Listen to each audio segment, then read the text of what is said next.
كاك مخو كاك عفوا كاك مخديد كاك مخديد كاكا اما كل شكي ما تاك برام لاوليري ادي خلق دي لبوي كل سليماني لبوي دي لدوشي لبوي دي لزاخو لبوي دي ابرام كل الدنيا بيرك السليماني ابو ديغو هم بنا بانك كل سكتان بزال بكل سكياتي شاشي لو شيبر ادي تساوكم اخو بس كل ثمانية استا كل ادي بورك ماني كوبا ماني كل زول كل سكي خوش حياتهم زايستكم بنزل لبو داد نيم مشكل باش برام تو حياتهم خمنا بلبو راندك ساوكم حياتهم خذ كاكا بنزا مشكل لبو داني كوبو بورا باشا تو شالوم دقي كاكا اللغة تزنا بيش تجي كل كاكا امنيش ما عندي من برام امن بفكر بمشق مشغول مزور ما عندي ما مجد كوم تكوش كاكا بيبلينيا لو إذا كما 6 دفاتر ما يصير حبيبي 10 دفاتر كاكا 6 دفاتر والنصف انت الكفيل مال مجيد بابا 7 دفاتر ما يصير يا الله يا الله اقول له 10 دفاتر لو قلنا زين. اوكي بس دقيقة دزبك بقول بعد يعني اتودا دفاتر كحملها من وردك دي سعد انت مو كفيل مال مجيد كنت بداخلي جانب ولا كفيل مال مجيد لازم انت ادفع 10 دفاتر. دزاني لازم اشكت بيبي ما تزاني اتوشي عقب بس بلياتو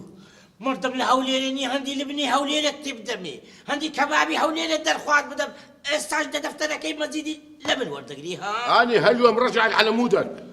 لو ادفع 10 دفاتر لو ابقى لنا العدل مو باشا خليتك على راسي بين موبايل بدي التلفون قارماني بكم تلفوني انا كم بعد دفتر من ابو بنيان جبت تلفون؟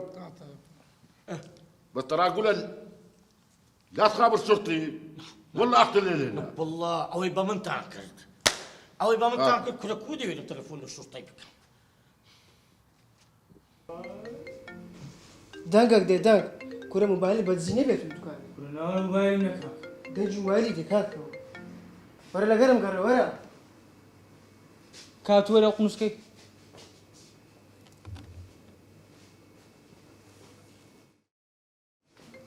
ايوه هيك انا بهمودا مشغولة موبايلك كاني وزير ده جواب دو زان شيا خمشي ده جواب دو دي الو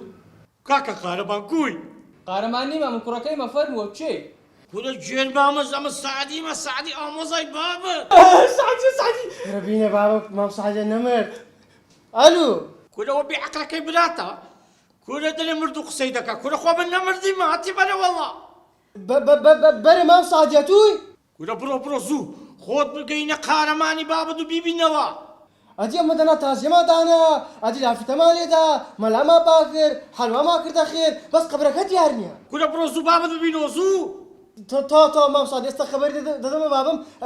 بزوي تلفون لو كاتو باشا يخو حافظ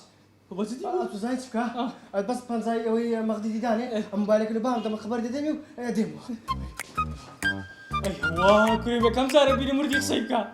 وقارمان عمي من او استاكني قصيدة قد كبو دلم باركم لو ترتب كانوا حوالي سوريا بكاتر بخاطر رقم حساباتك كاكا شعيب التوا